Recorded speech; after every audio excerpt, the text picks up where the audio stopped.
ng pinya, parang palay lang. Oo. Magkakalapit. Oo.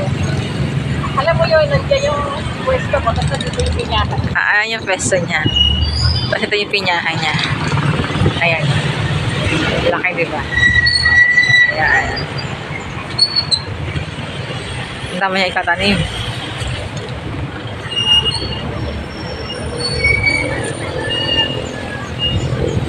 Ang lalim ng pagkakatanim mo, ah. Ganda, no? Ah.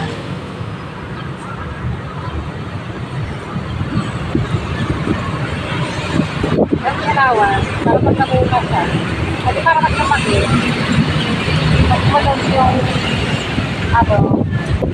may pakita, may ano ba? May space. Ayan.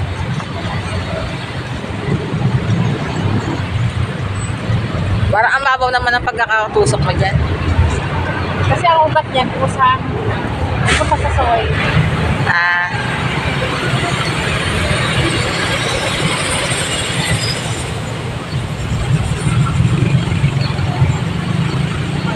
Ayan. Ayan, tapos na siya agad. Ang bilis siya talaga magtanim. Yes, meron pa dyan marami pa dyan. Ayan. Ayan, oh, marami pa siya natanim. Pahinga muna ako. Pahingan daw muna siya. Pagod na ako eh. Ay, siya daw pahinga.